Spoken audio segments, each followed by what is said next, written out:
la persecución de los ilícitos penales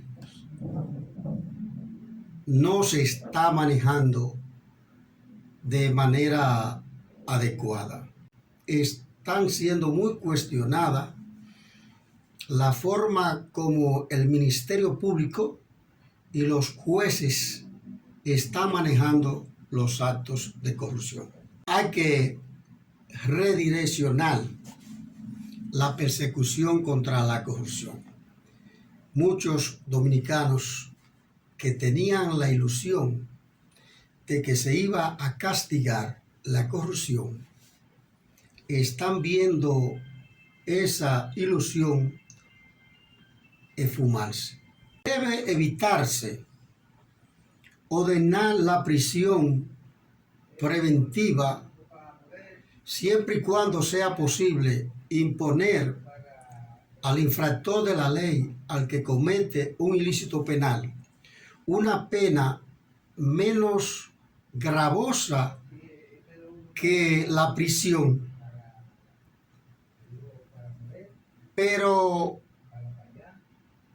el sistema de justicia debe dar una señal ejemplizadora de que se quiere sancionar los ilícitos penales. Si se sigue el rumbo que llevan las decisiones y las instrumentaciones de los expedientes por parte de los fiscales, la parte penal de la justicia tendrá que cerrarla.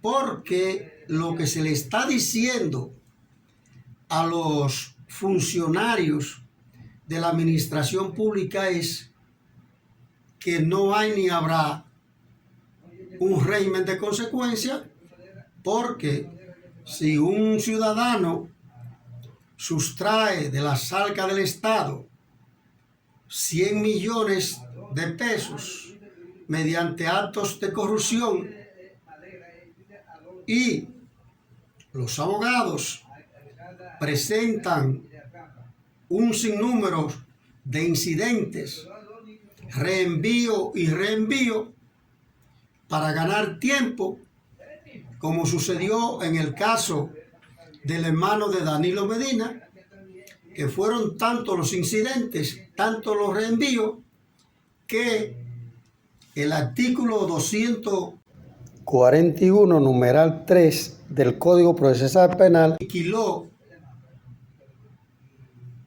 el proceso. Ya el hermano de Danilo Medina, Alexis Medina, Fernando Rosa, José Dolores, Huacal Bernabel, lograron que se le variara la medida de coerción o prisión domiciliaria, porque se venció el plazo de los 12 meses que contempla el Código Procesal Penal para la prisión preventiva. Y los demás casos que están ahí pendientes de la justicia, como el caso Operación Medusa, Coral y Coral 5G, entre otros, correrán la misma suerte, tal como sucedió con Odebrecht, que a pesar de que se reconoció haber dado 92 millones de dólares en soborno, apareció el sobornador, pero las personas que sobornaron no aparecieron. Lo mismo sucedió, y hay que preguntarse cuántos millones le costó al Estado conocer el juicio de Odebrecht, el juicio del Antipulpo y todos estos juicios de corrupción que se están ventilando en la justicia. ¿Y para qué? Si los fiscales instrumentan expedientes malos, mal instrumentados, para que se caigan. Y el Estado gastando cuantiosa suma de dinero. Por ejemplo, en el caso de los Tres Brazos, nosotros escuchamos en una ocasión de uno de los abogados de los Tres Vasos, que en principio se firmó un contrato por 18 millones de pesos. Y le habían avanzado, cuando escuchamos el comentario, 7 millones.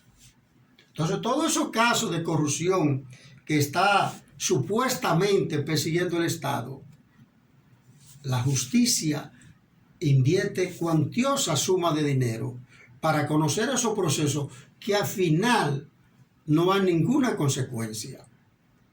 Porque si alguien sustrae de la saca del Estado 100 millones de pesos, le paga 20, 30 millones a un abogado, dura 2 años preso, 3 años, 6 meses, y después sale suelto bajo fianza, pues eso es un negocio. Porque un ciudadano que ocupe un estamento del Estado, siendo un carajo a la vela, lo están motivando para que desfalque el Estado a cambio de durar 2 años preso o 3 años, y a los 3 años paga una fianza y queda millonario. El Ejecutivo es quien traza la pauta de la persecución de la corrupción. Pero esa persecución de la corrupción, el ejecutor de esa persecución es el Ministerio Público. Y si el Ministerio Público instrumenta expediente de manera inadecuada, donde al final el juez dice que no existe ningún vínculo entre los hechos que se le quieren imputar a un encartado y que por lo tanto deben despacharlo o ponerle una fiancita. Es bochornoso. En esta semana, la señora de San Francisco de Macorís, que supuestamente entre un adolescente de 15 años, un jovencito y el ex esposo de ella, le infirieron 351 puñaladas. Hace unos meses atrás, que intentaron poner en libertad al menor de 15 años, pero el Ministerio Público apeló. Pero en esta semana descargaron al ex esposo de la señora, que lo vinculan con el hecho. Aparentemente, en el expediente no existe la pieza que lo vinculan con ese hecho. Pero en el caso de la ONSA, donde había denuncia de corrupción, la Oficina Metropolitana de Servicios de Autobuses, donde el administrador era Manuel Rivas, quien también lo vinculaban a la muerte del abogado Junior Ramírez, ya está en su casa. Lo descargaron porque no existe ningún vínculo que haga presumir que él cometió actos de corrupción, y mucho menos que es culpable de esa muerte. Dijo hace unos meses la procuradora Miriam Germán que la justicia no se puede ejercer desde la grada. Y eso tiene varias lecturas. Bueno, desde la grada, si usted no es abogado, si usted no es juez, si usted no es fiscal, no puede estar opinando.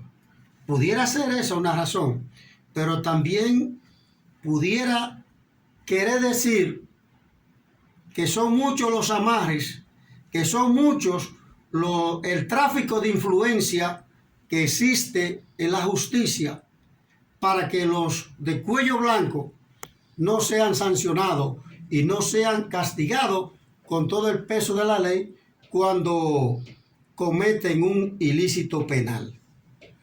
Tristemente, el caso Antipulpo, el caso Medusa, un día de esto veremos a Jean Alain en su casa, el caso Coral 5G, También en esta semana le dieron una fianza a uno de los principales inculpados en el caso Falcón, que dirigió Comunidad Digna desde 2020 a 2021.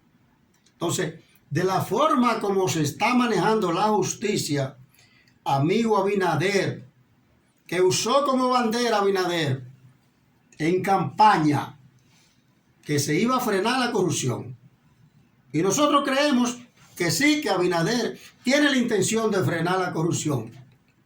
Pero hay que tener pendiente, Luis Abinader habla de independencia de la justicia, pero la única independencia que tiene la justicia es que el Ejecutivo, el partido gobernante, es del PRM, pero la mayoría de esos fiscales y esos jueces ingresaron al sistema judicial en los últimos 20 años.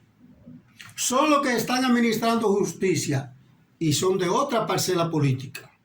Y muchos de esos fiscales y jueces llegaron ahí, están ahí, porque alguien les sirvió de padrino. Un político, un funcionario. ¿Y cómo es posible entonces que un fiscal que haya sido ayudado por un funcionario para engancharse ahí como fiscal, cuando ese funcionario es acusado de corrupción y le toca a ese fiscal preparar el expediente? Oiga, algún elemento de prueba dejará de colocar en ese expediente para que esa persona no sea sancionada.